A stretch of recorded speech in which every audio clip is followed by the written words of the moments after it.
So I went ahead and finished the texture for all the three rocks, and I have some test renders that I did, and I think this is good enough for the texture part of the rocks. So moving on, so this part we will bring in the image sequence from Nuke and prepare the scene for animating the rocks. So let's go into Nuke, and we need an image sequence. So let's drop down a right node.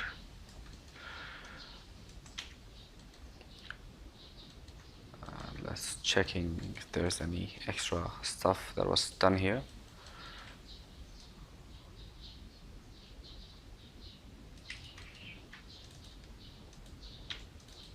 So we'll do a very low res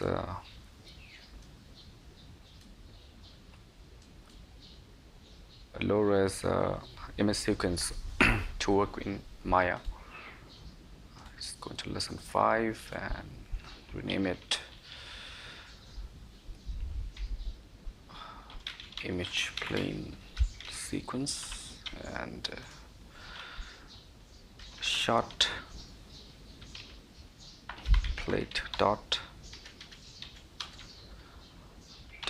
JPEG. So it's a JPEG. This is only for reference for positioning our elements in Maya. So let's try to do quality 1 and 411. So we'll render 0 to 160 frames and press OK.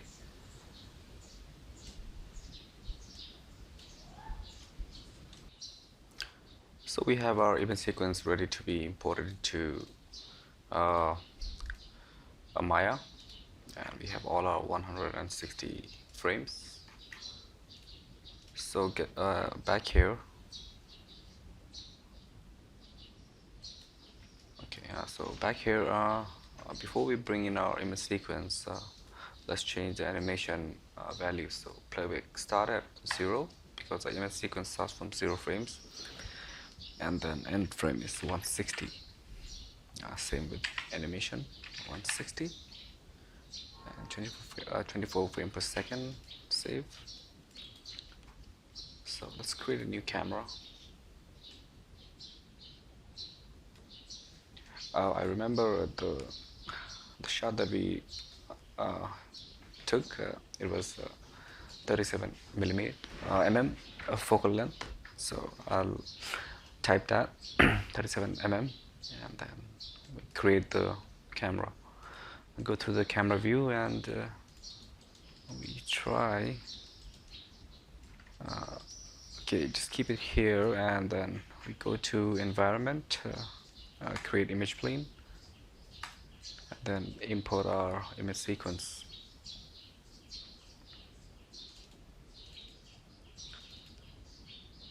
Oh, sorry, that would be here.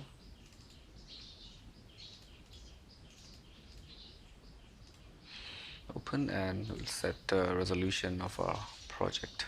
That's 1920 by 817. And then we try to place the grid somewhere in the horizon line.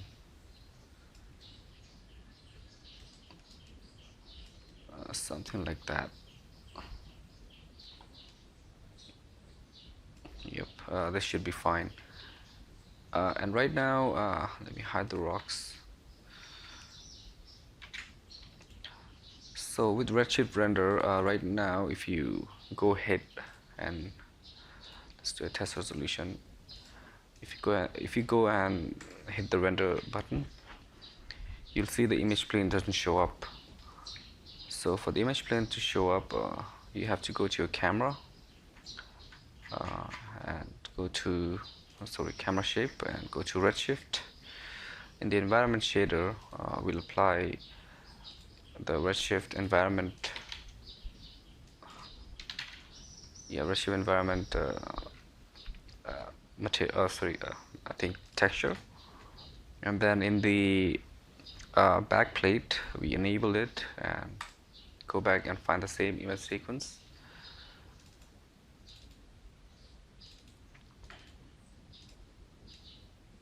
And we load it and use the image sequence. So now if we render, the image plane shows up, but for that we have to set it to sRGB, and then the right color space should show up, yes. And we can see if it's working, because if you go to another frame, let's say we go to the last frame, so the image plane is working fine. Now with the rocks, let me hide the outliner and make another view that's 2 pans stacked. Yeah. So the top one will be our camera view, and we show the resolution gate and do an offset for the image plane. You go to display options. Sorry, image plane. Wait.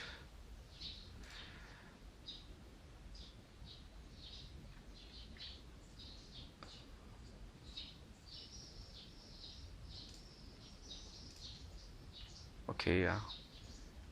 Display options, and we enable the mask and do an overscan so that we know where we are placing the rocks. And this will be our perspective view. So for the shot, I wanted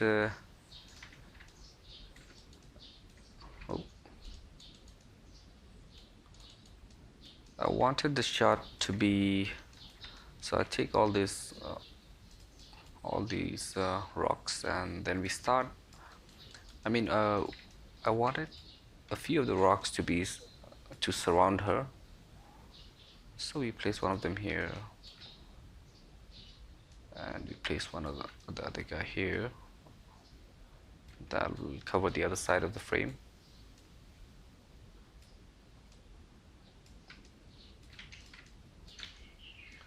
And this one can be, let's say, right in front of her. So those are our huge chunks. So I'll go ahead and duplicate this guy and put it somewhere around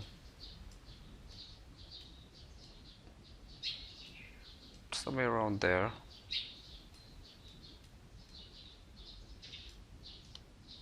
And scale it, because I want small and big debris to be scattered, not same. I want to randomize it. So like that, this can be our foreground debris.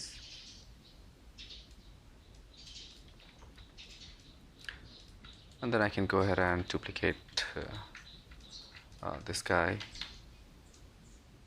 over here and scale it down. So it's all about placing extra stuff in the scene. The more details you have, the better it'll look. And these are the foreground elements. I'll duplicate again.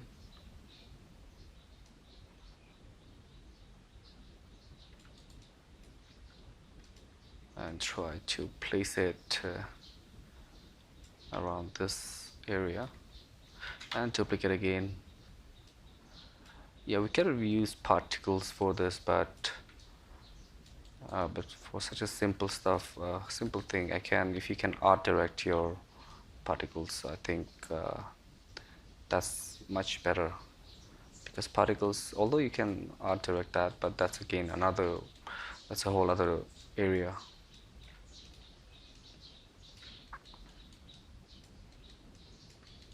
And then duplicate this guy.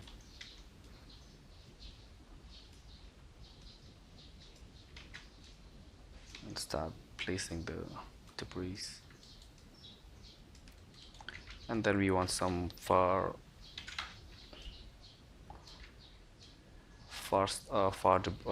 debris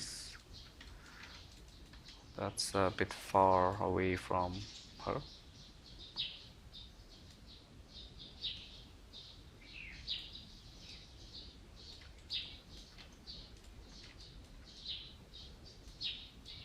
Let's put it up there and maybe fill this portion of the frame with some more.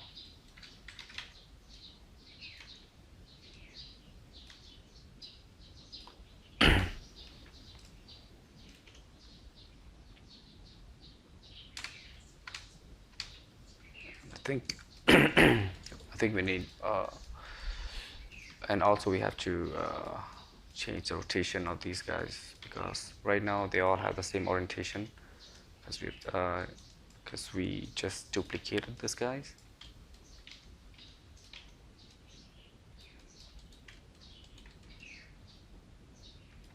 Copy these small chunks, duplicate it and move it way over here.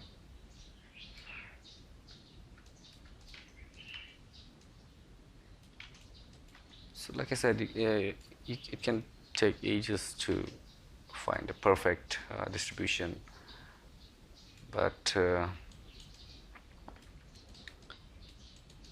for the sake of the course, instead of making it lengthy, it's better just to show the technique. So I don't want this rock to obstruct the background, because our ship will be entering from that area. So I'll just lower it down. Same with this guy. I can put it down. I just want to clear this front area because our ship will be coming from there.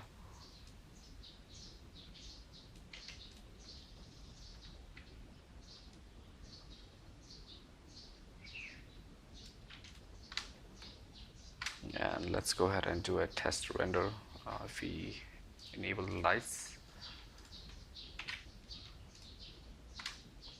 Let's see what we get.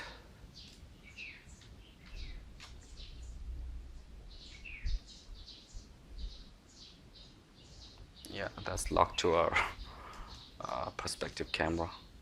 Let's do a camera render.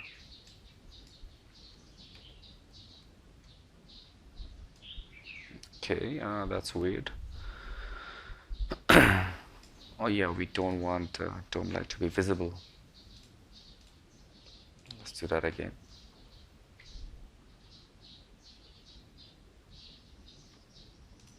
Okay, that's weird.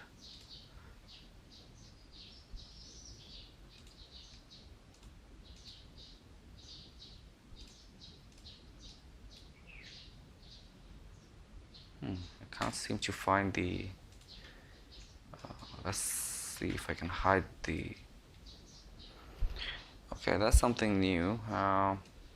So when I enable a dome light, I'm not able to see the plane, the ground, sorry, the image plane. So I think I might have to.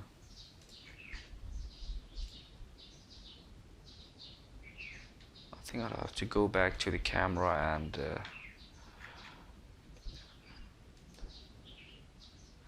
attach this area. Let's see if that changes anything.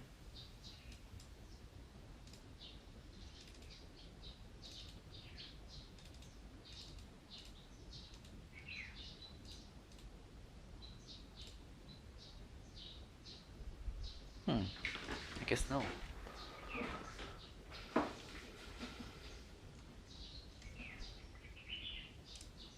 Oh, it's in the dome light that's doing that.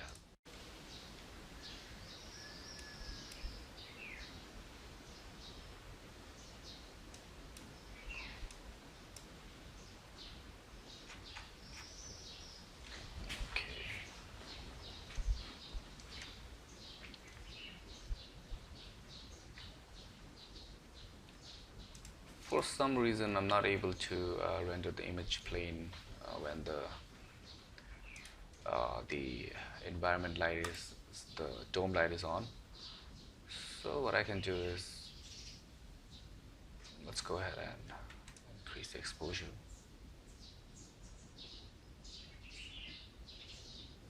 Yeah, in the Redshift documents they did say they don't support image plane. So let's keep the ambient light like that, and let's create an area light, or the Redshift light.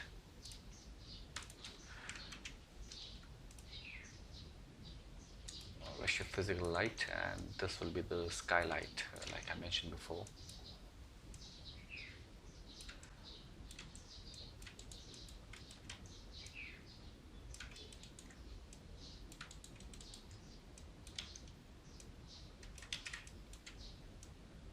Just putting it in an angle because I want the lights to be coming from the clouds.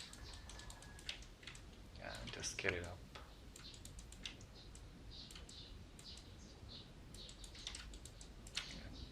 Just put it a bit away. Let's see what it gets. So that's giving us the highlights. The intensity is too much, so let's decrease it.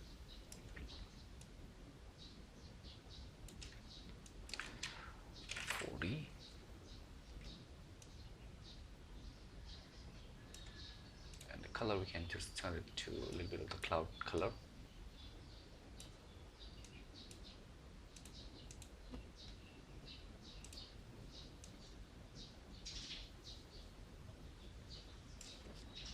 And looking at that, I'm just saying if I want more of the debris, I can duplicate this guy and just try to scale it down, just a small particle kind of or shape, and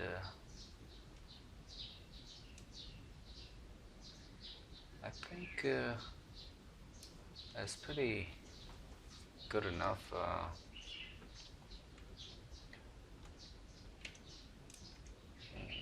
It's just the positioning of the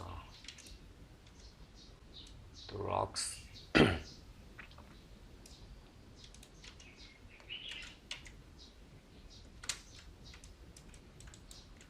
mean, this can take forever, but once you get it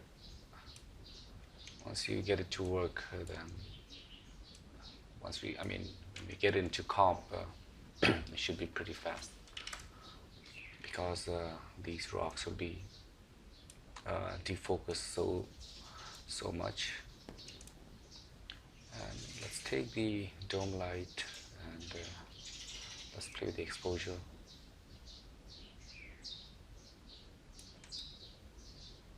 And because it's an overcast, it won't be too bright at the bottom of the rock.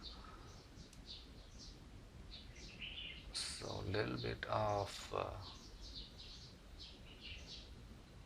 yeah, as you can see, I'm trying to do the lighting with my eyes because I don't have an image plane. And let's take the redshift light and play with the exposure again.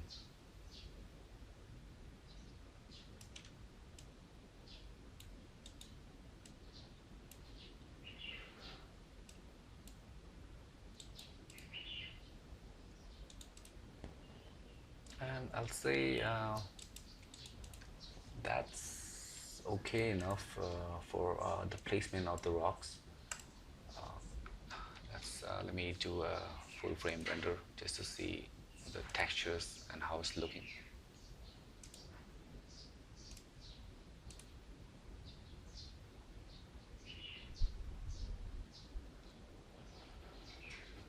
Yeah, so I think I could change a few of the size of these, especially this and this. So I'll go ahead and do that. This can be smaller and a bit lower. This can be a bit bigger, but off from the frame. And let's give it an orientation.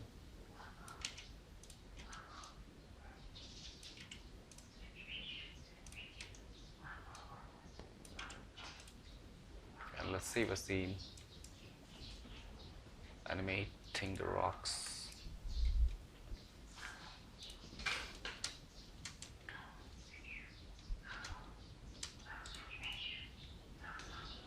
And now I think for the lighting part, this is okay because in the next class we will be animating the rocks with the noise texture to have some kind of vibration on the rocks and a little bit of white translation to give it a feeling of hovering. So yeah, thank you.